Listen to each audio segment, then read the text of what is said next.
नमस्कार, APN superfast में आप सभी का स्वागत। आपके साथ मैं हूं किरण। फटाफट अंदाज में तमाम बड़ी खबरों पर नजर डाल लेते हैं।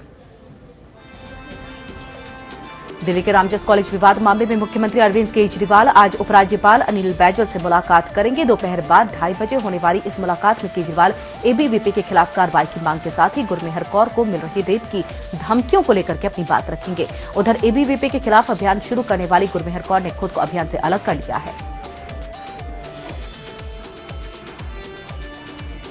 आज अपने ट्वीट में उन्होंने लिखा कि खुद को मैं अभियान से अलग कर रही हूं, सभी को बधाई हो, मुझे अकेला छोड़ दीजिए, मुझे जो कहना था मैं कह चुकी।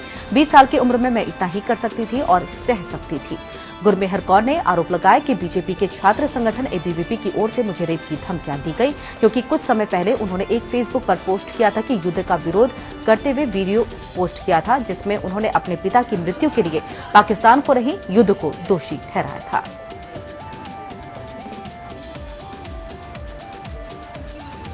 एक दिन पहले पूर्व क्रिकेटर वीरेंद्र सहवाग के एक ट्वीट को कथित तौर पर गुरमेहर के जवाब में किया गया ट्वीट माना गया है, जिसमें सहवाग ने लिखा है कि 2 ट्रिपल सेंचुरी मैंने नहीं बल्कि मेरे बल्ले ने मारी है। गुरमेहर का कहना है कि सहवाग के ट्वीट से वो काफी आहत हुई हैं। रामजस कॉलेज में सरगर्मी बढ़ी हुई है। लेफ्ट के मोर्चे को देखते हुए सुरक्षा भी बढ़ा दी गई।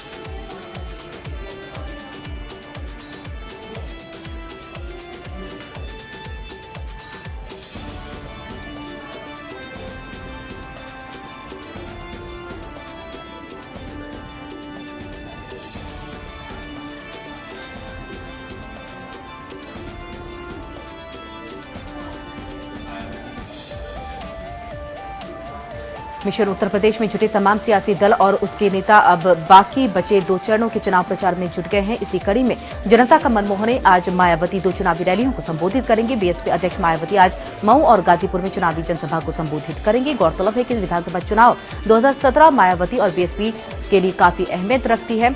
मायावती लोकसभा चुनाव 2014 में मिली करारी हार को धोने के लिए पूरी कोशिश कर रही हैं, क्योंकि अगर इस बार बीएसपी का प्रदर्शन अच्छा नहीं रहा तो जमीनी और सियासी स्तर पर पार्टी की साख को करारा झटका लग सकता है।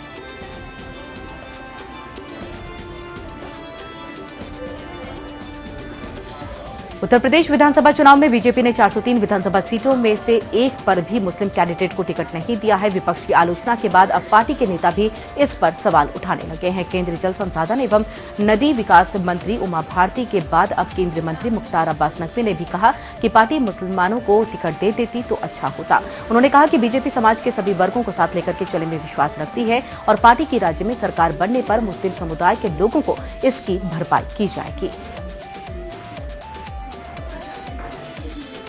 नकवी का ये बयान तब सामने आया है जब यूपी में 5 फेज की वोटिंग हो चुकी है और अब सिर्फ 2 फेज बाकी है। हालांकि बाद में नकवी ने सफाई देते हुए कहा कि मुसलमानों को टिकट देने के आधार पर बीजेपी के काम और संकल्प को आंकने की जरूरत नहीं है।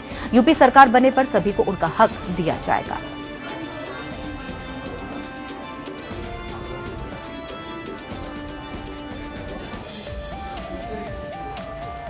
कुछ और लोगों ने भी कहा कि साहब मुसलमानों को टिकट दिया जाता तो बेहतर होता। तो हम इतनी कहना चाहते हैं कि मुसलमानों को टिकट देने न देने के आधार पर बीजेपी के काम करने का और बीजेपी के जो का संकल्प है सबके साथ सबके विकास का, उसको आंकने की जरूरत नहीं है। हम सरकार उत्तर प्रदेश में बनाएंगे तो समाज के सभी वर्गों सहित अल्पसंख्यकों को भी उनका जो हक है वो हम देंगे। और साथ ही साथ अगर किसी को लगता है कि टिकट न दे करके कोई कमी हुई है बीजेपी ने, तो हम उसकी सूद ब्याज के साथ भरपाई कर देंगे। कोई छिपा हुआ है क्या? अगर जीतने लायक होते देते, लेकिन जिन्होंने पिछड़ों के दलितों के टिकट काट के दिया, मायावती जी बताएं, अखिलेश यादव जी बताएं, उन्होंने क्यों दलितों पिछड़ों को टिकट काट करके दिया? तुष्टिकरण की राजनीति करते हैं। हर गांव में शमशान और कब्रिस्तान बनाए जाने के पीएम मोदी के बयान का बीजेपी सांसद साक्षी महाराज ने विरोध किया है। साक्षी महाराज ने कहा कि गांव में कब्रिस्तान बनना नहीं चाहिए। एटा में साक्षी महाराज ने कहा कि वो पीएम मोदी के कब्रिस्तान और शमशान पर दिए उस बयान पर असहमत है, जिसमें उन्होंने कब्रिस्तान और शमशान दोनों बनाने की बात कही थी। साक्षी महाराज ने कहा कि मैं प्रधानमंत्री की बात से असहमत हूं और ये कतई ठीक नहीं है कि कब्रिस्तान और शमशान बराबर में बनना चाहिए। उन्होंने यहां तक कह दिया कि कब्रिस्तान बनाना ही नहीं चाहिए। अगर कब्रिस्तानों में हिंदुस्तान की सारी जमीन चली गई तो खेत खलिहान कहां होंगे?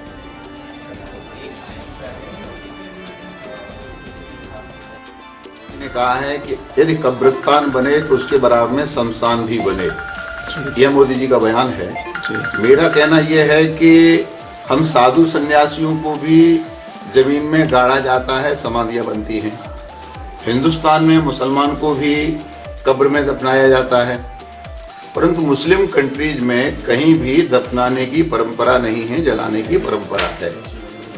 और अगर कब्रिस्तान सारे हिंदुस्तान में बनता रहेगा तो हिंदुस्तान में रहने की जगह ही नहीं मिलेगी, खेती के लिए जगह नहीं मिलेगी। तो ये जो नेता लोग हैं अपने वोटों के कारण हिंदू मुसलमान सिख ईसाई को बांटते रहते हैं। मिर्जापुर में गृह मंत्री राजनाथ सिंह ने नगर विधान के गौपुरा में आयोजित एक जनसभा में बीजेपी प्रत्याशी को जिताने के लिए जनता से अपील की है। राजनाथ ने सर्जिकल स्ट्राइक पर जनता की नस को पकड़ते हुए पाकिस्तान के खिलाफ केंद्र सरकार के जवाब को देश के सम्मान के साथ जोड़ते हुए करारा प्रहार किया। इसके साथ ही इस सीएम अखिलेश पर उन्होंने जमकर निशाना साधा। उन्होंने कहा कि अखिलेश ने 4 साल कुर्सी का आनंद लिया, आप कह रहे हैं कि चाचा और पापा ने काम करने नहीं दिया। इसके साथ ही उन्होंने राहुल गांधी पर भी जमकर हमला बोला। एहसास हो गया था समाजवादी पार्टी को कि अपनी कुवत के आधार पर हम चुनाव की वैतरणी पार नहीं कर सकते, इसीलिए कांग्रेस के साथ इन्होंने समझौता कर लिया। जब उस नौजवान ने देखा कि अब हम खटिया से चुनाव की वैतरणी पार नहीं कर सकते, तो नौजवान उछलकर साइकिल पर बैठ गया। और उस नौजवान को शायद यह नहीं मालूम था कि जिस साइकिल पर वह उछलकर बैठा है उस साइकिल को मुलायम सिंह जी ने पहले ही पंक्चर कर दिया। और इतना ही नहीं बल्कि शिवपाल जी ने उसका चेन तोड़ ताड़ के तब किनारे कर दिया। अब हाथ से पकड़कर उस साइकिल को कहां तक ले जाओ। जौनपुर के शहरगंज विधानसभा क्षेत्र के एराकियाना मोहल्ला पहुंचे शिया धर्मगुरु मौलाना कल्बे जव्वाद ने कहा कि सपा, कांग्रेस और बीजेपी से मुसलमान को कभी न्याय नहीं मिला। प्रदेश में जुल्म और जाति के खिलाफ मुसलमान एकजुट हो जाएं, प्रदेश की बेहतरी के लिए बसपा का समर्थन करें।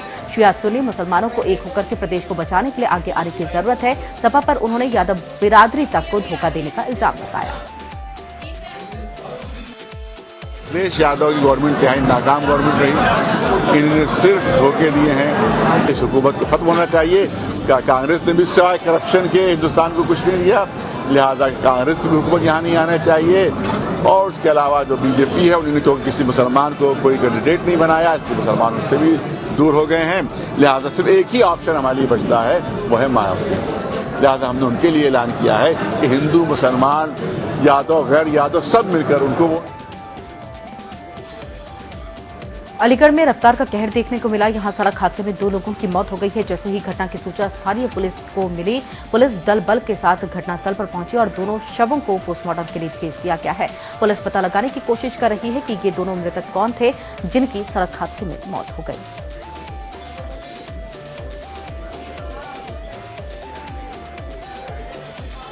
जनपद ललित था हमसे जो ठगों का हब बन चुका है। यहां आए दिन ठग आते हैं, कंपनी खोलते हैं और अशिक्षित और आर्थिक परेशानी से जूझ रहे लोगों को लोन के नाम पर बेवकूफ बनाकर करोड़ों रुपए लूट कर भाग जाते हैं। ऐसा ही मामला ललितपुर सदर कोतवाली का है, जहां इलाज चौराहे पर 2 महीने से चल रही यूनिक यूनिवर्सल प्राइवेट कंपनी लोगों को होम लोन, कार लोन और एजुकेशन लोन के नाम पर 5 से 10 हजार रुपए प्रत्येक फाइल के नाम से जमा करवाए गए और इस प्रकार करीब 700 लोगों से रुपए पैसे लिए गए हैं। इसके साथ ही 10 ब्लैक चेक उनके साइन करवाए गए हैं और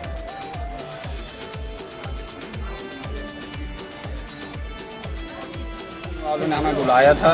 हमसे जो लोन के वास्ते बात हुई थी, और पैन कार्ड, आधार कार्ड, चेकबुक, परिचय पत्र, इतने डॉक्यूमेंट्स मांगे हुए थे हमसे और इसके एवज में जो है 5,000 रुपये दिए थे कि आप 5,000 फाइल खर्चा दीजिएगा, आपका जो है 3 लाख का लोन होगा। अब आज 8 दिन से आ रहे हैं यहाँ पर डे जो है यहाँ ताला लगा हुआ है, कोई पता नहीं है, फ़ोन नंबर लगेगा। क्या लगता है आपको? मुझे ये लगता है फ्रॉड है, भग गई। जनपद एटा के थाना क्षेत्र अंबागढ़ में स्कूल की बस पलट गई है। हादसे में 1 दर्जन से ज्यादा बच्चे गंभीर रूप से घायल हो गए। अंबागढ़ के सिटी कॉन्वेंट स्कूल की बस में 40 बच्चे सवार थे। अंबागढ़ के सीएचसी में सभी को भर्ती कराया गया है। यह हादसा अंबागढ़ के उड़नी गांव के नजदीक हुआ।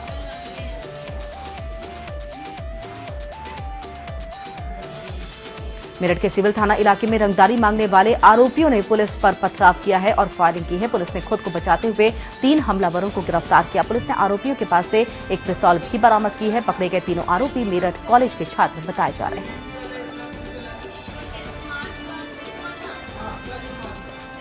शामली के सदर कोतवाली क्षेत्र में 4 बदमाशों ने एक युवक की गोली मार करके हत्या कर दी। हत्या के बाद बदमाश शव को खाली प्लॉट में छोड़ करके फरार हो गए। परिजनों ने रंजिश की हत्या की वजह बताई है। पुलिस ने शव को पोस्टमार्टम के लिए भेज करके आरोपियों की तलाश शुरू कर दी है। एसपी ने जल्द आरोपियों की गिरफ्तारी का आश्वासन दिया।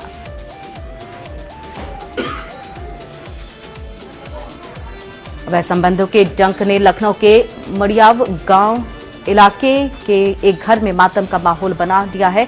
यहां एक पत्नी ने अपने प्रेमी के साथ मिलकर के पति को ही मौत के घाट उतार डाला, लेकिन वो अपने गुनाहों पर पर्दा नहीं डाल सकी।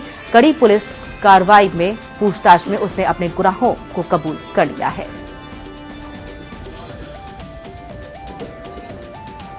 अलीगढ़ के अकराबाद थाना क्षेत्र के गांव पीलखाना में एक नाबालिग लड़की की संदिग्ध हालत में मौत की खबर से हड़कंप मच गया। युवती का शव घर के एक कमरे में पंखे से लटका हुआ मिला है। पुलिस मामले की तफ्तीश में जुट गई है।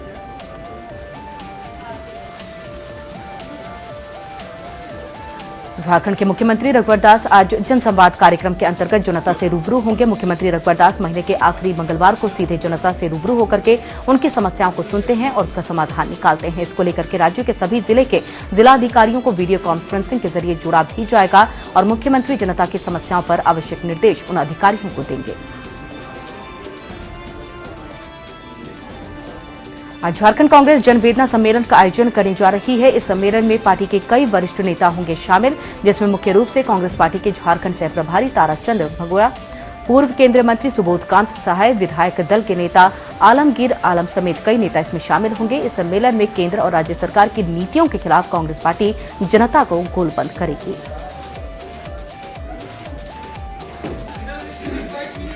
केंद्रीय सांख्यिकी कार्यालय यानी कि CSO आज 2016-17 की तीसरी तिमाही के लिए जीडीपी यानी कि सकल घरेलू उत्पादन के आंकड़े जारी करेगा। इन आंकड़ों से नोटबंदी का असर सामने आ सकता है। इसी दौरान नोटबंदी की वजह से बाजार ने नकदी की तंगी देखी थी। सरकार ने 8 नवंबर को 500 और 1000 रुपए के नोट अचानक चलन से बंद कर दिए थे।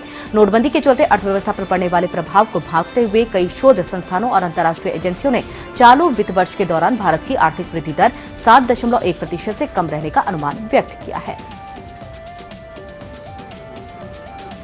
हालांकि CSO ने 6 जनवरी को जारी जीडीपी वृद्धि के अग्रिम आंकड़ों में वर्ष के दौरान 7.1% वृद्धि रहने का अनुमान लगाया है। रिजर्व बैंक ने भी इस महीने की शुरुआत में जारी मौद्रिक समीक्षा में चालू वित्त वर्ष की आर्थिक वृद्धि दर को घटा करके 6.9% कर दिया। हालांकि अगले वित्त वर्ष के लिए 4.7% वृद्धि का अनुमान लगाया गया है। अंतर्राष्ट्रीय मुद्रा कोष ने भी अपनी वार्षिक रिपोर्ट में भारत की आर्थिक वृद्धि दर का अनुमान घटा करके 6.6% रखा है। उसने कहा कि नोटबंदी के कारण गतिविधियों में अस्थायी व्यवधान आने से जीडीपी वृद्धि की रफ्तार धीमी पड़ी है। नोटबंदी के दौरान अतिरिक्त काम करने के लिए बैंक कर्मचारियों को मुआवजा दिए जाने सहित विभिन्न मांगों को लेकर के सार्वजनिक क्षेत्र के बैंक कर्मचारियों ने आज हड़ताल का आह्वान किया। United forum of bank unions के बैनर तले विभिन्न यूनियनों ने हड़ताल का आह्वान किया है, जिसका आज बैंकों के कामकाज पर असर पड़ सकता है। हालांकि निजी क्षेत्र के ICICI bank, HDFC bank, axis bank और कोटक महिंद्रा बैंक में कामकाज सामान्य रहने की उम्मीद है। केवल चेक क्लियरेंस में कुछ देरी हो सकती है। सार्वजनिक क्षेत्र के बड़े बैंकों, state bank, Punjab national bank और बैंक ऑफ बड़ौदा सहित कई बैंकों ने अपने ग्राहकों को पहले ही सूचित कर दिया है कि यदि हड़ताल होती है तो उनकी शाखाओं में कामकाज प्रभावित हो सकता है। हालांकि UFBU में ने शामिल 2 bank, union national organisation of bank workers और national organisation of bank officers, इस हड़ताल में शामिल नहीं हैं। इन संगठनों ने इस हड़ताल को राजनीति से प्रभावित कदम बताया। इन संगठनों का कहना है कि वो इस हड़ताल में शामिल नहीं होंगे, इसलिए इसे UFBU की हड़ताल कहना सरासर गलत है।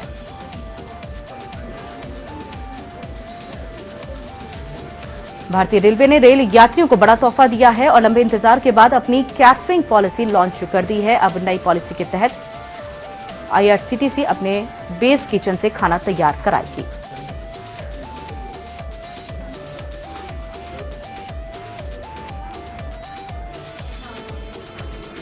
कोलकाता के बड़ा बाजार इलाके में सोमवार देर रात एक बिल्डिंग में भीषण आग लग गई। रात 11 बजे के बाद लगी आग को बुझाने के लिए करीब 30 दमकल की गाड़ियां मौके पर पहुंची है। जहां आग लगी वो कोलकाता का थोक कारोबार वाला इलाका है। जानकारी के मुताबिक आग बड़ा बाजार के अमरतल्ला लेन के एक बहुमंजिली इमारत में लगी। जिस भवन में आग लगी उसमें कई कंपनियों के दफ्तर भी हैं। संकरी गली होने के कारण दमकल की गाड़ियों को आग बुझाने में काफी परेशानी पेश आ रही थी। ताजा जानकारी मिलने तक आग पर पूरी तरह से काबू नहीं पाया जा सका है। हालांकि अब आग की लपटें नहीं दिख रही हैं।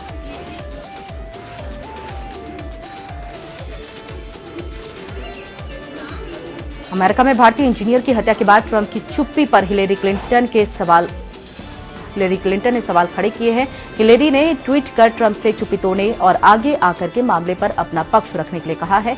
हम आपको बता दें कि नस्लीय हमले में मारे गए भारतीय इंजीनियर श्रीनिवास कुचीबोतला का शव हैदराबाद पहुंच गया। दुनिया भर से इस घटना के विरोध में आवाज उठ रही है। हिलेरी ने ट्वीट कर कहा है कि धमकी और नफरत से भरे अपराधों की संख्या में लगातार इजाफा हो रहा है और हमें राष्ट्रपति को उनका काम बताने की जरूरत नहीं। ट्रंप को आगे बढ़ करके खुद इसका जवाब देना चाहिए।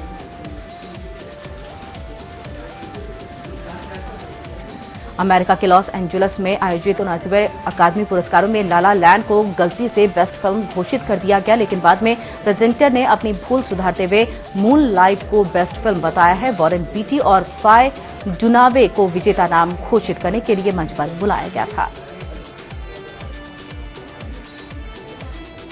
ऑस्कर का ऐलान सोमवार को यहां हुआ। सेरेमनी में प्रियंका चोपड़ा ने भी हिस्सा लिया है। ऑस्कर के रेड कार्पेट पर Priyanka Chopra designer Ralph and Russo के सिल्वर गाउन में नजर आई हैं। वहीं देव पटेल और लॉयन मूवी में उनके बचपन का रोल निभाने वाले सनी पवार भी शामिल हुए। छोटे पर्दे पर 9 साल तक अपनी शैतानियों से धमाल मचाने वाले सीरियल तारक मेहता का उल्टा चश्मा के टप्पू यानी कि भव्य गांधी ने सीरियल छोड़ने का फैसला किया है। भव्य ने सोशल मीडिया पर शो छोड़ने के फैसले का ऐलान किया। शो में काम नहीं करने के फैसले पर भव्य ने बताया कि वो अब अपने रोल के ज्यादा खुश नहीं है। और इसी के साथ एपीएन सुपरफास्ट में इतना ही। रुकेंगे एक छोटे से ब्रेक के लिए।